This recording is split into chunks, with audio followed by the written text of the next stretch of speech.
Alors bonjour, on est des étudiants au Cégep de Drummondville en sciences humaines. Moi c'est Claudine. Moi c'est Jean-Christophe. Et moi c'est Laurence. Aujourd'hui on va vous présenter un peu le portrait de la famille au Québec. Puis pour rendre ça un peu plus intéressant, on s'est dit qu'on allait y aller sous forme d'interview. Bon visionnement! Bonjour, aujourd'hui je vais passer dans la rue puis interviewer des Québécois sur leur opinion sur la famille. Bonjour, ici Claudine Charret en direct des rues de Drummondville. Nous allons arrêter des passants et des passantes et leur poser des petites questions sur le portrait de la famille.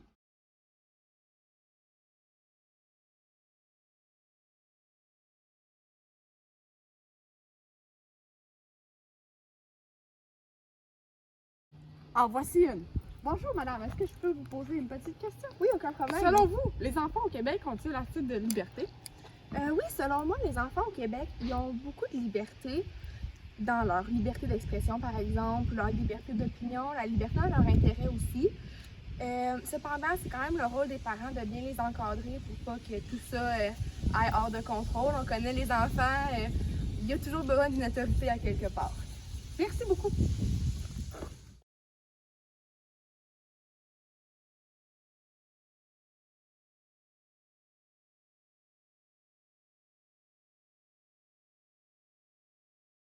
Alors, en voici un autre. Bonjour monsieur, est-ce que je peux vous poser une petite question? Mais oui, bien sûr. Est-ce que selon vous, les enfants sont manipulateurs au Québec? Manipulateurs, je dirais que oui. Parce que les enfants sont d'une priorité pour la famille. Ils sont peu nombreux. Généralement, on a 1 à 2 enfants par famille. Puis, ce qui fait que l'enfant est une priorité et le centre d'attention dans la famille. Donc, lorsqu'il y a des demandes, souvent les parents sont portés à lui donner ce qu'il veut. Puis, bon, on est dans une société de consommation, donc, bon, il s'en va voir son ami, il voit que, bon, il y a un Xbox ou peu importe, ben là, il veut en avoir lui aussi, donc, après ça, il demande à ses parents, puis, nécessairement ou généralement, il va l'avoir. Donc, manipulateur, dans un sorte, oui, parce qu'il peut avoir, bon, les objets ou les consommations qu'il désire. Donc, vous diriez que l'enfant est comme le miroir des parents? Exactement, c'est un miroir des parents, puis les parents vont acheter en conséquence pour qu'ils représentent en fait à l'école ou dans les loisirs, puis s'il va être bien perçu par les autres.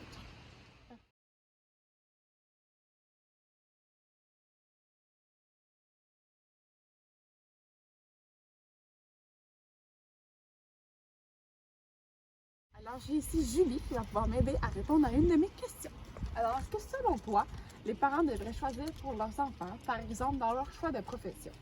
Selon moi, non. Moi, mon enfant, tant qu'il finit son parcours scolaire avec son secondaire, c'est suffisant pour moi. Après, s'il veut aller faire des études supérieures, comme aller au cégep ou à l'université, ça va être son choix. S'il préfère aller faire un DEP, c'est son choix aussi. Tant qu'il est heureux à la fin, c'est lui qui va travailler pour le restant de ses jours de toute façon.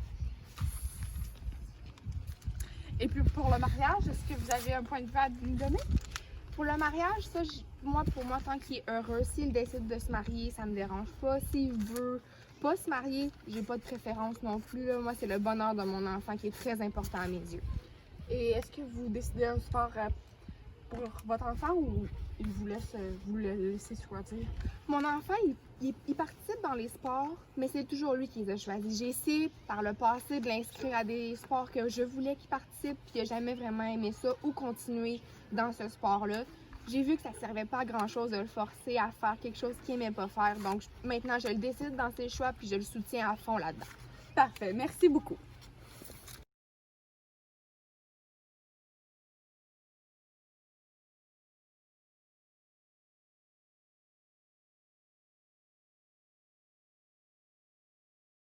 Nous avons ici un monsieur avec ses 2 enfants au parc. Nous allons lui poser quelques petites questions. Bonjour monsieur. Selon vous, quel est l'âge raisonnable pour commencer à boire et à fumer? Pour commencer, pour boire, pour acheter de l'alcool, il faut avoir 18 ans. Puis, pour acheter du cannabis, il faut 21 ans. Donc, je conseille, en fait, je sais que les jeunes, ils se laissent aller, jouent avec leurs amis, puis ils veulent essayer des nouveaux trucs, puis quand ils ont 18 ans, souvent, ils s'en vont au bar ou ils boivent de l'alcool.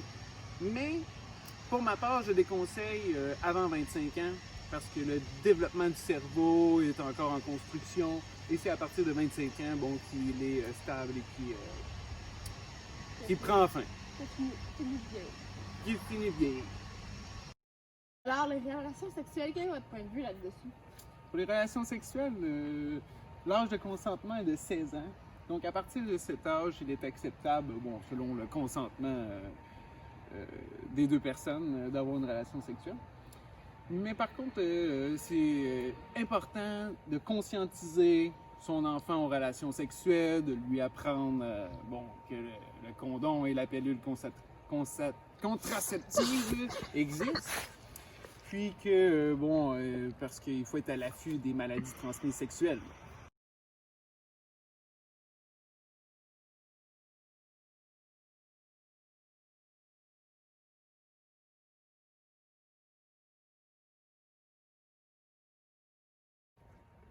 Alors, nous avons ici un courant. Nous allons l'arrêter pour lui poser quelques petites questions. Bonjour, monsieur. Est-ce Oui. que je peux vous poser une question? Oui, bien sûr. Est-ce que, selon vous, quelles sont les valeurs qu'on prône dans la famille aujourd'hui au Québec? L'égalité, la protection de l'enfant, l'enfant prioritaire comme développement pour son cheminement de l'avenir, l'égalité, la liberté d'expression, liberté d'opinion, liberté de pouvoir dire tout ce qu'il veut, tout ce qu'il fait, tout ce qu'il veut faire, mais bon, selon les lois. La famille, l'amitié, l'amour. Sinon, voilà. Parfait, merci beaucoup.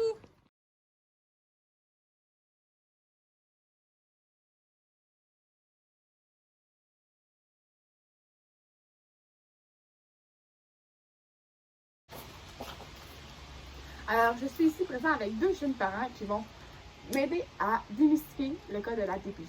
Alors, qu'est-ce que la DPJ pour vous? Comment vous l'expliqueriez? La DPJ est un endroit, un organisme pour venir à la protection de ton enfant. Donc, quand il y a abus, qu'il y a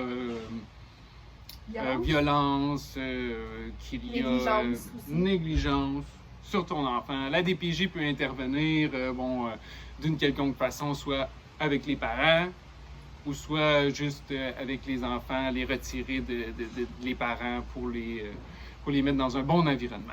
En effet, mon ami juste ici a bien spécifié que la DPJ va surtout prioriser d'éduquer les parents parce que pour eux, l'enfant est à la meilleure place avec sa famille. Donc, s'il y a une problématique dans la famille, pour la DPJ, si l'enfant n'est pas en danger immédiat, ça peut être bien de travailler avec la famille afin de rendre le foyer plus stable et adéquat pour un enfant. Par exemple, même si au Canada, le châtiment corporel comme la fessée est encore légal, c'est pas la manière qui est la plus recommandée par les experts. Donc, la DPJ pourrait venir intervenir si jamais il y a des problèmes avec ça et apporter d'autres pistes de discipline, d'autres pistes pour aider les parents dans leur cheminement avec leur enfant, pour que tout le monde soit heureux dans le fond. Leur but, c'est vraiment de soutenir les parents, mais prioritairement viser la protection de l'enfant. Parfait. Merci beaucoup. Ah, bien.